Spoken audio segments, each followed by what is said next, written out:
আসসালামু আলাইকুম ওয়া রাহমাতুল্লাহি ওয়া বারাকাতুহু। আমি হাকিম মোহাম্মদ আশরাফুল আলম নাহার ডক্টর চেম্বারের পক্ষ থেকে সবাইকে শুভেচ্ছা জানিয়ে শুরু করছি। সম্মানিত দর্শক, আজ অনেকের রিকোয়েস্টে সম্পূর্ণ এক নতুন ভিডিও নিয়ে উপস্থিত হয়েছি।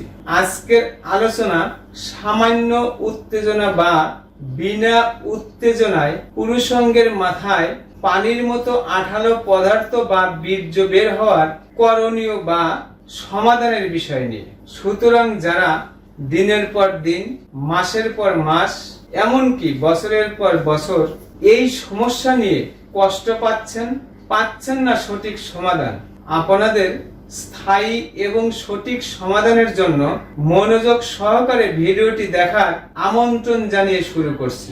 সম্মানিত সুধী, যারা আমার চ্যানেলটি আজ প্রথম দেখছেন অথবা এখনো সাবস্ক্রাইব করেননি, এখনই সাবস্ক্রাইব করে নিন। পরবর্তী আপডেট পেতে পাশেই থাকা বেল আইকনে ক্লিক করে নোটিফিকেশন অন করে দিন। নতুন নতুন স্বাস্থ্য বিষয়ক পরামর্শ পেতে লাইক দিয়ে আমার সাথেই থাকুন। ভিডিওটি শেয়ার করে অন্যদের দেখার সুযোগ করে দিন। আপনার একটি শেয়ারে উপকৃত হতে পারে লক্ষ লক্ষ এই যন্ত্রণাদায়ক রোগে আক্রান্ত রোগী। সম্মানিত দর্শক, সামান্য উত্তেজনা বা বিনা উত্তেজনায় পুরুষাঙ্গের মাথায় পানির মতো আঠালো পদার্থ বা বীর্য বের হওয়ার অনেক কারণ রয়েছে। যেমন অতিরিক্ত মাত্রায় হস্তমৈথুন, নগ্ন ছবি দেখা, সারাক্ষণ অ্যাডাল্ট কথাবার্তা বা যৌন উত্তেজনামূলক আলোচনা করা এবং অতিরিক্ত মাত্রায় স্বপ্নদোষের কারণে সৃষ্টি হয়ে থাকে এই রোগ। এই রোগের কারণে যে উপসর্গগুলো পরিলক্ষিত হয় তা হলো প্রস্রাবের আগে ও পরে পুঁইশাকের লালার মতো বা সাদা ভাতের মারের মতো বের হয়। গার্লফ্রেন্ড বা স্ত্রীর সাথে কথা বললে পুরুষাঙ্গের মাথায় সাদা আঠালো পদার্থ বা বীর্য বের হয়। সামান্য উত্তেজনা বা বিনা উত্তেজনায় পুরুষাঙ্গের মাথায় আঠালো পদার্থ বা বীর্য বের হয়। আস্তে আস্তে স্মরণ শক্তি কমে যায়, শরীর কাঁপতে থাকে, হাঁটতে চলতে এবং বসা থেকে উঠলে মাথাটা ঘুরায় বা টলতে থাকে, মনে হয় পড়ে যাব।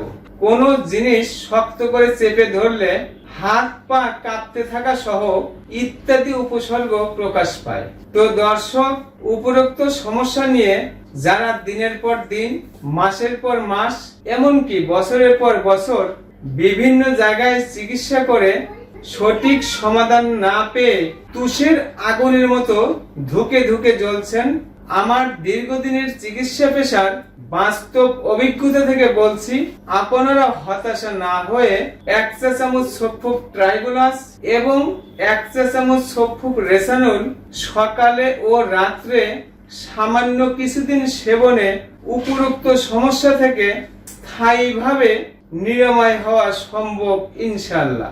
এছাড়াও যাদের ঘন ঘন প্রস্রাব হয়, ফোঁটায় ফোঁটায় প্রস্রাব হতে পারে, প্রস্রাবের জ্বালা পোড়া হতে পারে, বসে প্রস্রাব করলে প্রস্রাব পরিষ্কার হয় না, দাঁড়িয়ে প্রস্রাব করতে হয়, বুক ধড়ফড় করা, একটুতেই অস্থির লাগা, বুকের বাম পাশে ব্যথা অনুভূত হওয়া, স্মরণ শক্তি কমে যাওয়া, ঘন ঘন স্বপ্নদোষ, দ্রুত বীর্যপাত, লিঙ্গ উত্থান অক্ষমতা, এমনকি স্নায়বিক দুর্বলতায় আক্রান্ত হয়েছেন, তাদের ক্ষেত্রেও 1 চা চামচ সফুক ট্রাইগুলাস এবং রেসানুল সেবনে সামান্য কিছুদিনের মধ্যেই স্থায়ীভাবে সমস্যাগুলো নিরাময় হওয়া সম্ভব ইনশাআল্লাহ।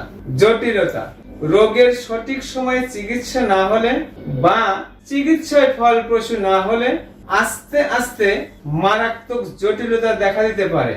সম্মানিত দর্শক, আপনাদের জীবন আনন্দময় করে তুলতে বা রোগমুক্ত জীবন গড়তে আমার চ্যানেলটি এখনই সাবস্ক্রাইব করে নিন, লাইক দিয়ে আমার সাথেই থাকুন, ভিডিওটি শেয়ার করে অন্যদের দেখার সুযোগ করে দিন।